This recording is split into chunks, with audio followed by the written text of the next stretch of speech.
at the time, I was just putting music on like Instagram and like YouTube and like singing and stuff.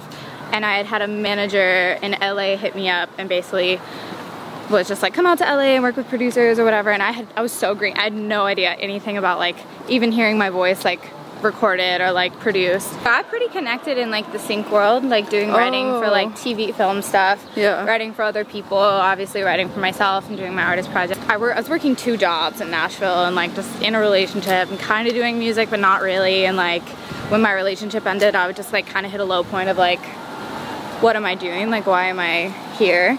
So yeah, my next step for me was always like, 1, get your mental health right. 2, go be somewhere where you can actually like thrive and like do what you want to be doing and what you were born to do. So yeah, then I got a standby flight to LA.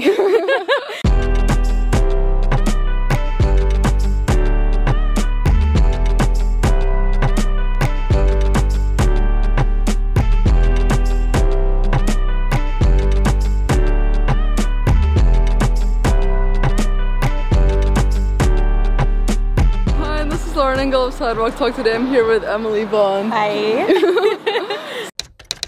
So where in Florida are you originally from? I'm actually from Merritt Island. It's like, yeah, it's kind of by NASA. It's like the smallest little island of 3,000 people. What? Yeah, and like it's the Kennedy Space Center technically is what it's called. Gosh. Yeah, wait, so so like, your parents, how did your parents move there? So my dad is an aircraft mechanic and originally was trying to work for NASA. Yeah. But then he ended up just working for the airline. Now he works for American Airlines. A little bit anticlimactic, but hey. How about your mom? My mom actually is retired now, but she was an art teacher and she did music as well when she was younger. She was a little pop artist in the 80s. No way. Yeah. Could people find her stuff? No, actually all of her stuff is like on cassettes and I would like go through and like listen to her cute little cassettes. What did it sound like? It was honestly kind of like 80s like glam pop, like Paula Abdul, kind of like Michael Jackson that's vibe. So cool. Yeah, like it was super cute. I was like, bitch, I need to remaster this. Like, did she take it seriously though? Or? She did, yeah. I mean, that's what she wanted to do, and I'm assuming like gigging back then was probably so much different than doing it now. And like the amount of work it took in, like to get a song, I can't even imagine. Oh my gosh, yeah. Was she with the label and everything? No, she just did it. Oh, yeah. so she did it. Okay, she was that's mostly so cool. like, she mostly did art. So like if that's right, that makes any sense with my creative brain. Yeah, she mostly did art and she went to school and like graduated and got her degree and then she was an art teacher and like, yeah. That's so cool though. So like pretty much everyone in your community was like NASA focused or like space focused or? Pretty much, like there's really nothing going on like musically or like creatively really in Merritt Island. It's mostly like, you know, people going there to either like work for NASA or like just retire by the beach. Whoa. Like, love Florida, but love LA. How do you describe your personality back then growing up? Growing up? Man, I moved around a bunch growing up because obviously my dad worked for the airlines. He was like moving around. So I was in Tampa, Merritt Island, Cocoa Beach, Fort Lauderdale, like just kind of all over Florida. So I was homeschooled for a bit of it. So maybe a little bit antisocial and awkward, but also creative and fun. So still me actually. Did you meet a lot of people your age growing up though? Yeah, I did. Like moving around, I was meeting different people, but kind of one of my like best friends still to this day, Caitlin, she is like, we're always together. She's a flight attendant, so we both fly around and like meet each other places. She's come to like all of my shows. She's been in all my music videos. Are you her buddy pass or? No, I'm just on my dad's. Yeah. I will be eventually on her buddy pass though. But yeah, she has like come to all of my shows. She's in all my music videos. Like, I met her when I was like 8, and so we've been best friends since then. And like no matter where we were living, like we haven't lived in the same place since we were 18. We see each other like every month. That's so cool. I've always had like a core group of people. I feel like best friends. How did you get into photography early on?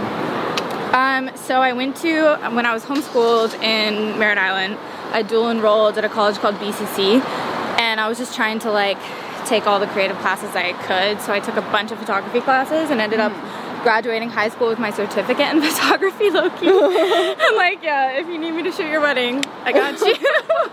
Or sing it at, I don't know. But yeah, so I started doing that, and I think it actually low-key kind of helps with music stuff, because knowing like how to shoot other people has made it kind of so I am more comfortable to like be in front of a camera and like model and stuff, even though like I'm not a model or a photographer, but like obviously for my artist stuff, I always want to have like branding and photos and videos, so I definitely think it actually helped. Do you think back then that you would make photography your career? I did, yeah. I really thought that would be what I would do. Like doing weddings for... Yeah, because I mean it's just more plausible from like what I thought growing up. Like I didn't really know if I could make music a career, because it was like I literally didn't know one person doing it. So photography seemed more plausible for me, and I was like, well, if I can actually do this and not have to work a 9 to 5, great. And back then you were listening to a lot of John Mayer, right? I did actually love John Mayer. How'd you know that? You're like, low-key.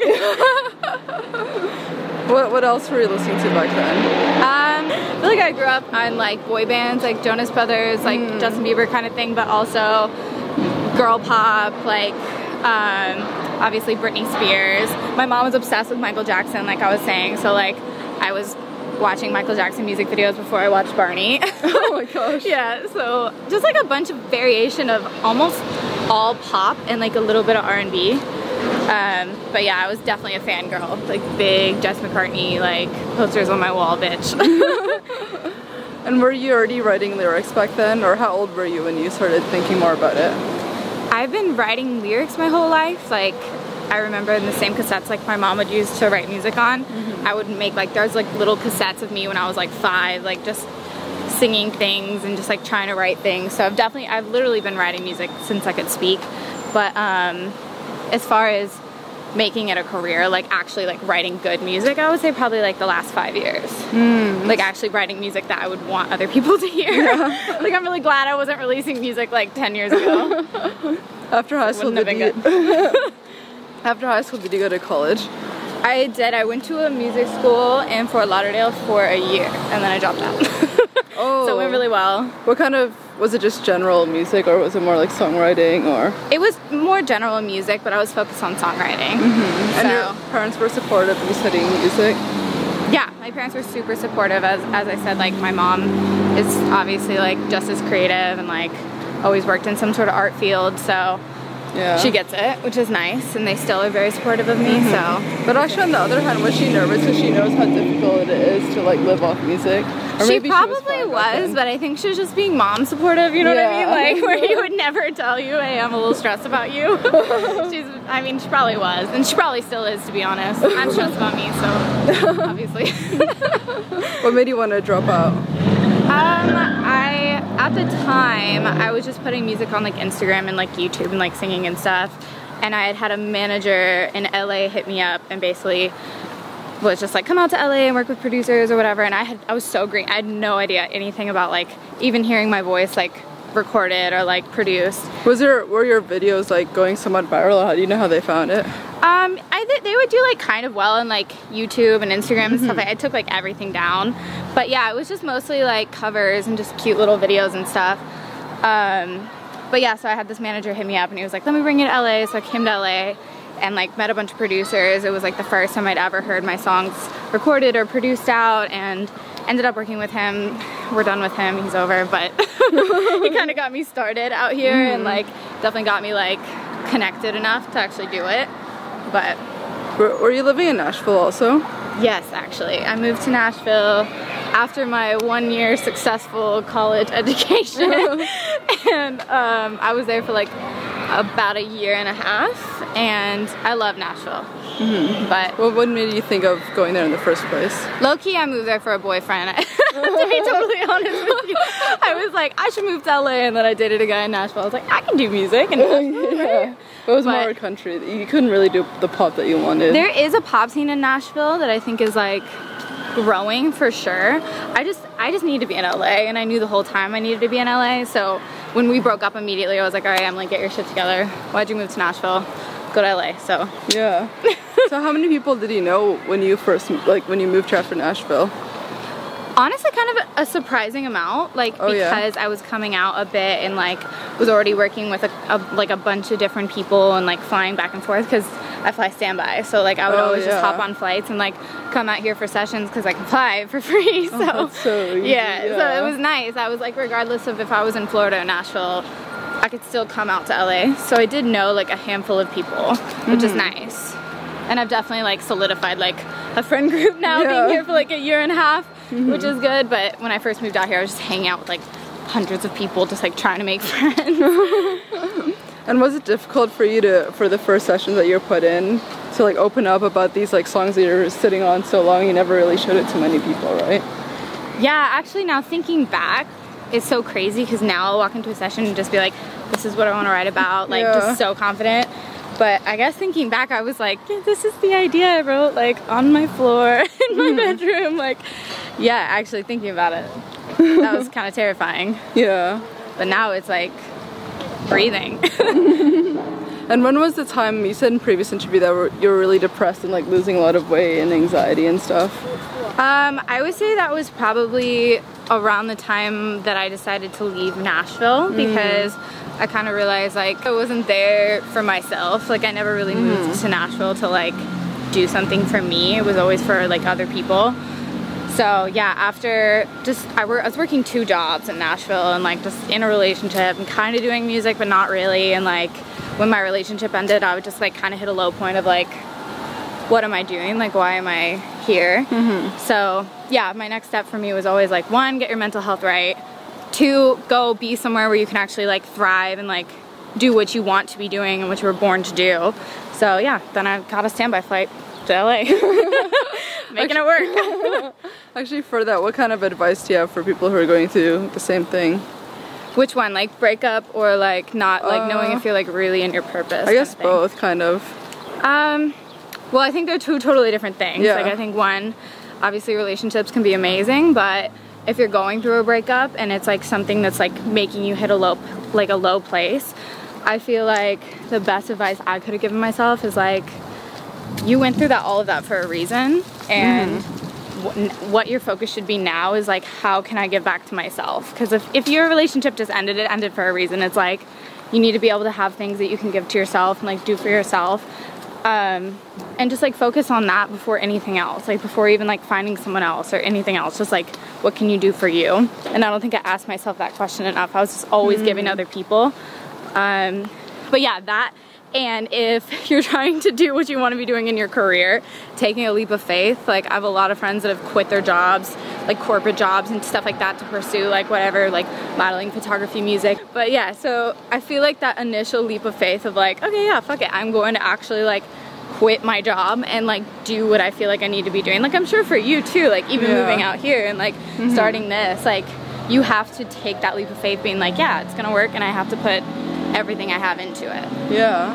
So I think Nashville was a safe place for me, where I knew I could work, I knew I could like get by and like not have to really worry about if I could do music full time. And LA is terrifying, like not comfortable at all, but I feel like you need to be somewhere you're uncomfortable so you can grow. So that's why I'm here. I love that.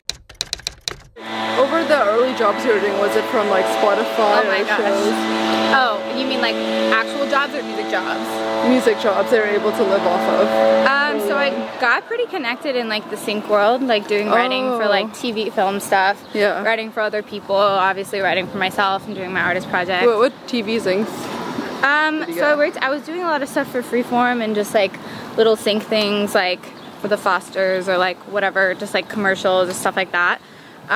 Which is cool. It was a quick way to be like writing and doing music, but still like working and making money and not having to like put things back into my project, because obviously when you're not signed, because I'm not, it's like kind of expensive to be an artist because you're having to do everything for yourself. It's like videos, shoots, like masters, like album covers, like everything is like out of pocket. So it's like you have to be able to find other ways to make money until you are signed or like doing whatever. But it's definitely a hustle, but I love it. Technically, when I first moved out here, I like just started working with a bunch of different publishing companies, but my manager's been helping me set up like a bunch of sessions as well, but I've also booked a lot of sessions for myself. Oh, okay. Yeah. How did you meet your new manager?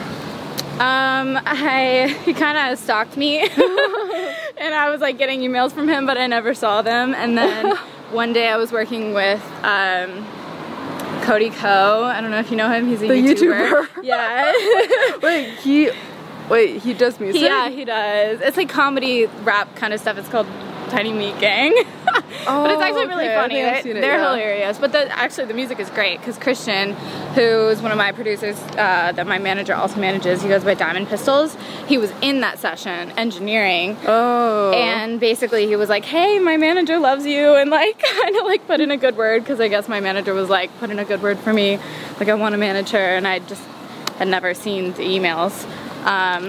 But yeah, super random. I always think like if I didn't do that session that day, like, yeah, that's I wonder insane. if I ever would have like met Christian, who did like Dead to Me, and like met Conrad, who's my manager, kind of thing. So yeah, it's crazy. How did you realize it was the right fit? What do you mean, with management? Yeah, with him. It's just kind of like when you know, because for a long time I was not managed, because when I first moved out here I did start working with management. That was a whole messy story. Yeah, that was like, everybody how do you know it's the right fit? Yeah, you're like, how do you know it's the right fit? Give me the tea. So that had to end, obviously, and like I went probably a year and a half without management, just kind of did it for myself, and honestly it was stressful, but like it's so worth it to wait until you have someone that actually wants to work for you and like work with you. I would like so much rather be managing myself if I didn't have Conrad. So yeah, it's just like if you have a vibe with someone and you trust them and you know that they actually want to work for you, it's such a good feeling to know that you have like the right fit, because management's so important. It's like you're talking to them all of the time. It's like I talk to him more than I talk to like my mom. So you have to be like aware of like if that person actually like, A, you can actually trust them, because I've gone through that. Make sure you can trust them. And B, you have a good vibe with them, and like you want to be talking to them all the time, and like you want to be having to like show them all your music and talk to them about all the ins and outs of everything. But yeah. What was your inspiration behind Dead to Me? So I guess Dead to Me was kind of like my end of taking any bullshit kind of song, where it could kind of be about anything, where the day I wrote it, actually my best friend had called me and told me the story about the guy that she was seeing, how he like essentially cheated on her and slept with somebody else. And so on the phone, like before I was in my session, I was like, he's literally dead to me. And I like had this like feeling of like, that's happened to me before, where like I just remember the moment of it being like, oh, you're dead to me. And so that was like my initial inspiration going into it. And then I just kind of channeled that energy of like getting cheated on, or any of that, like any of those moments where it's like you are actually done, because that was just the most disrespectful, like hurtful thing you could have done. So it was kind of the, I can't take shit anymore from you, so even though you're still alive, you're kind of dead moment. Yeah.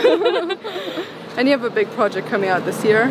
Yeah, actually I do. It's I'm releasing Bitch Bops on April 26th, I think. Actually, what's the inspiration behind Bitch Bops? The inspiration behind Bitch Bops? Yeah. Kind of the same thing as Dead to Me, which is why I made that the initial single. Just like everything on Bitch Bops is just super sassy and empowering, and just kind of like, I guess you could say bitchy, but at the same time, it's like, I guess you could say bitchy, Bitch Bops. But I actually did write a song called Bitch, because it's more of the idea of like, everyone's been in a relationship and gotten out and like had the person talk shit about you, or been like, oh, she's a bitch, or oh, she's fucking crazy. But it's like, bitch, for me, I wrote it because it's like, yeah, I'm gonna be that bitch. If you want to say that, yeah, cool. I like make some money off that, so let's roll with it. But yeah, the whole thing is just kind of like taking a negative experience and like making it empowering. So that's Bitch Bops. I love that. How would you say your music has changed compared to the early songs you made? I think that I've become more confident as a songwriter, as an artist. But I do think since I started writing songs, it's always kind of had the same idea of like, even if I was like totally heartbroken, which was like over that, it was like, how can I kind of twist this and be like, I don't want to hate you because I loved you, or like, how can I kind of twist this to like, you know, I will be that bitch. Like, I will like find an empowering kind of like meaning to get through it, because like life is hard and you have to just find a way to get through things. And I guess music and songwriting for me is like literally been the way I get through everything. So how would you say you've grown as a person compared to when you were younger? Oh wow. I think I've just realized, like, obviously growing up in Florida, it's like you're just in this small town and like you're not really seeing other cultures and other like experiencing anything other than just like what you're seeing every single day. I think like moving around and moving to LA has just made me realize like the world is so big and like everyone is just trying to like latch onto something and like feel loved. And I think for a long time I was maybe thinking more about like myself than like thinking about others and like giving to others and just doing what I can to like show love. And I kind of realized that's the whole point of all of this. So I think since I was younger I've definitely learned how to like love better and like, you know, treat the people in my life like they matter, and like even people that aren't actually in my life like they matter. And hopefully I've been doing that since I was younger. But yeah. Outside of that, what would you say have been your biggest challenges so far in your life? Honestly, moving to LA is hard. Like getting here at any point, like I'm sure you know. You're like, yeah, I'm definitely in that boat. Because I mean, you came literally from so much farther than me. I'm like, I came from Florida. It was so but it's hard. different. I feel like I'm city to city, whereas actually for you it's a bit different. Yeah, I mean, kind of. That's one way to look at it, but I still think it's probably way harder for you. But yeah, I mean, like moving and like trying to pursue like what you want to do with your life is always terrifying. It's like, what if you fail? Like there's a million different things that go through your head every day, especially as an artist or like a creative, that are like, okay, what if you fail? Like what if I don't make enough money? What if like people don't like me, or like whatever else it is? So I feel like moving here is that initial pressure of like, okay, if it doesn't work, bitch, like you gotta go home. And like that's so stressful and can be so stressful for so many people. But like it's always challenging to try to like do what you feel like you were called to do, and there's always going to be way more things trying to stop you than trying to like push you along. But I do think that was probably one of the most challenging things, and it's still challenging, but like here I am. We're doing it. We're both doing it. What does love mean to you? Wow, I mean, love, to like avoid being the most cliche person in the whole world, I guess it's kind of everything. It's like there'd be no songs without it, there'd be no like be nothing without it. So I feel like love is kind of everything to me, where all of my relationships, my career, like my songwriting, like everything is based around like how either I've been loved and it didn't work out, or like how I'm loving now. And so yeah, I guess love is literally just everything. Last question, what do you want to be remembered for? Dang. You're really hitting me with these hard questions right now. Like, well, what's your legacy? I mean, literally in yoga this morning, this is so dumb, but like, they were literally saying like, all that really matters at the end is like how you loved other people, and like how many people you touched. And like, I definitely just want to be remembered for how many people I got to touch and like love in this life. So hopefully it's, you know, more than just that, and hopefully my like pedestal is large enough to like really be able to reach and like help and like be able to show love to people. But even if it's like a small handful of people, like I think that's probably the whole purpose of it. Yeah, this is awesome. Thank you so much. Thank you for having me. You're amazing. Bye.